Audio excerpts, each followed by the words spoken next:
Ladies and gentlemen, today we come before you to present the CSO perspectives on the approved budget for the financial year 25-26 here hosted at Kora, Uganda. These are the CSO perspectives. Civil society budget advocacy group has organized civil society organizations under the umbrella group, which is CSBAG, that are gathered here to share their perspective on the approved budget for the financial year 25-26, which is going to start on 1st July. We know that this budget was tabled in Parliament and approved, and next week we are going to have it read. After the reading, we expect towards the end of the month, the President will send this and to become a law and become the new financial year's budget. We recognize that the financial year 25-26 is an important year, as it is the first year of the implementation of the national budget, national development plan 4, as well as the first year of the new government after the 2026 general elections. So this budget is going to be the first budget in the implementation of the NDP 4, but after next year when we have the general elections, it is also going to be the first budget in the new government. So it is very key and a critical budget. We appreciate government for the progressive tax reforms as contained in the financial year 25-26 tax bills approved by Parliament. I will specifically recommend government on the following. One, aimed at boosting entrepreneurship and supporting growth of startups in educational pressures and keep the macroeconomic environment stable. Yeah, much as we appreciate the government that the inflation target and the exchange rate target is within the target of 5% for inflation, we are aware of the risks that are coming in the next year as we head into the election period. We know it comes with a lot of spending, and a lot of spending normally tends to put pressures on inflation. But we are hopeful that the central bank will make sure that the inflation target is going to remain within the medium framework target of 5%, and the effect of the extra spending that will come with the election year will be contained. We also commend the government for the approval of the PIMS policy, that is public investment management policy, which puts safeguards to ensure value for money in all government investment projects, reduce losses from project implementation and irregularities. Colleagues, you know the challenge we've been facing with different projects, but now government has come up with a new policy, which is the public investment management policy, that is going to put safeguards to ensure that the projects that we have are properly implemented and we don't have losses that spill over from poor implementation of projects. As you know, before the PIMS policy, we were having losses coming from poor implementation of projects, and we know that the external debt stock that has not been disbursed has increased by, from 3.1 billion US dollars in 2023 to 3.6 billion US dollars in the current year, and this affects service delivery. When you have a lot of money that is not being disbursed, it is accruing interest, basically because the project has not kicked off. That is a huge risk to the government, but also to the taxpayer. It's increased marginally by 0.3% from 72.1 trillion in the current financial year 24-25 at 72.3 trillion in the next financial year. This 0.3% increase compared to the transition from 25-26, I mean 24-25, last year we saw a 37% increase in the budget, from about 50 to 72. This year we are seeing a 0.3% increase. So we are seeing a smaller increase in this year, but that is basically because last year we had a very big increase because of the expectation of the first oil, which didn't come through. We also, this modest increase of 0.3% is largely driven by the rise in budget support, which is expected to rise from 1.3 trillion to 2.08 trillion, and domestic borrowing projected to increase from 8.9 trillion to 11.38 trillion.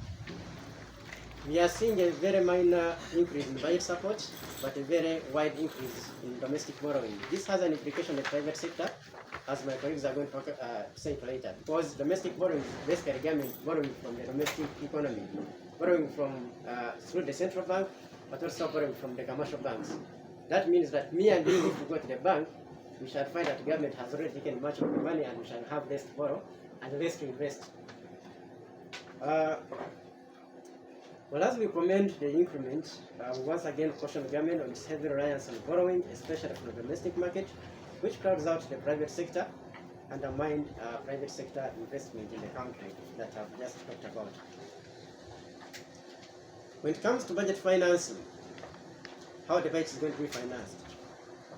The budget will primarily be financed through domestic sources, which will contribute 58.96 trillion, that is 81.5% of the budget.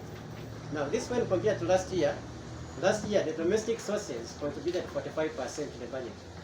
This year, we are seeing an increment, it is contributing 81%. External financing is projected to contribute 13.54 trillion, which is 18%. The total source envelope, 37.23 trillion, which is 52%, is domestic revenue, while 34.82 trillion, 48%, would be mobilized through borrowing.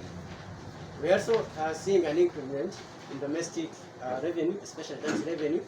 We now have a target of about 37 trillion. Whether we shall achieve that is another question for another day, but that is the target. But from history, we are seeing that in the last at least 3 years, we have not been hitting those targets, as my colleagues are going to talk about it. Then, budget expenditure. You know, the budget has two sides. It has the revenue side and the expenditure side.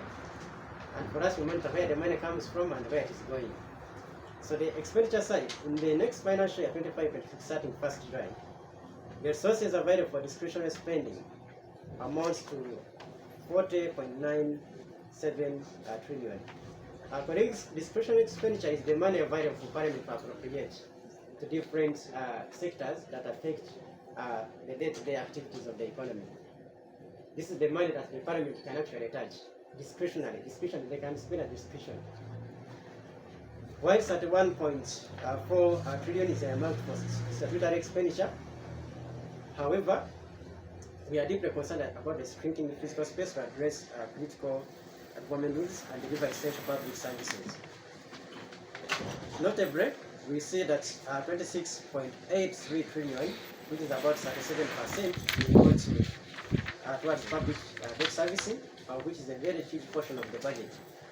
So we are seeing 37.2% of the budget going to public debt servicing. That is money going away from the budget. You cannot touch it, because that is a contractual obligation. We also see 31 trillion that is earmarked for statutory expenditure. Now, statutory expenditure is the money that the government cannot touch. It is money like salaries. Money like for contributing to different programs, like the money that Uganda contributes to the African Union. That is statutory expenditure. It cannot be touched because it is pre-approved. So the money that remains after removing statutory expenditure and the debt servicing money is actually 40 trillion. That's what is going to be used to finance social services in the country: education, health, agriculture, roads. It is only 40 trillion out of the 72 trillion. So that should give you an idea of how much the budget looks like. 100 billion. The project, the GROW project, 231.3 billion, and other targeted funds for women, youth, and older persons, and persons with disabilities. Health services will receive a substantial funding, including 1.012 trillion for Global Fund, 623 billion for essential medicines and supplies. In agriculture, we are seeing allocations include 176 billion for climate smart farming, 47.6 billion for agriculture credit facility, reflecting the government's focus on inclusive growth, improved livelihoods, and enhanced service delivery. Colleagues, these are the key areas that we picked out, but there are many other financing priorities in the budget, but these are the key that we thought were key for these sectors. Very much. I will come. Oh yes, this side. Okay. Thank you, Pastor. Hold on. Microphone. Thank you, colleagues. Uganda Debt Network, our usual concern has always been prudent debt management. And to the extent to which the upcoming budget deals with that issue is our key interest. And for that matter, I will touch basically those areas, some of which have been highlighted by my colleague, but I repeat, there are about 4 or 5. I'll talk about the persistently increasing debt, the burn rate of the debt that we incur, our absorption capacity, and then the issue of our capacity to raise resources domestically in order to enhance the budget. One, there has always been persistent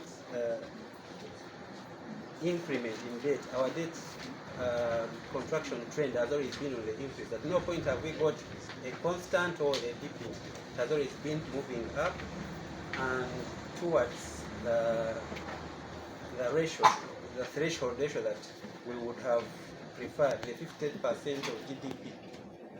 And now clearly even government is indicating that in the coming financial year we are way exceeding 50% GDP ratio, and we are reaching 53% GDP ratios.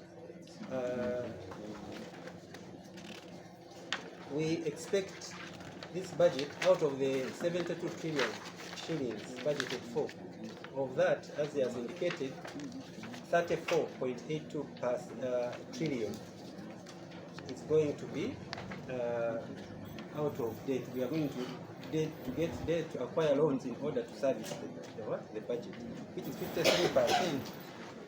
So that is of our concern, that you are budgeting while relying on other sources, and of the rest, of course, will be domestically mobilized. According to the projections, we will immediately note that we have a debt currently of around 107 trillion. If we compare that with our current population of 45 million people, each person is owing, each Ugandan is owing around 2.3 million. If we are to clear the debt completely and become debt free. So if you say debt per capita, currently it is at 2.3 million, including the person in the village and one of the rich people, Sudhir. If each of those is to pay just 2.3 million, that's when we would. And yet you know very well that there are more than 50% of Ugandans who have never touched 100,000 in a whole year. So that's the bad situation in which we are, meaning that we are moving towards incapacity to service our needs.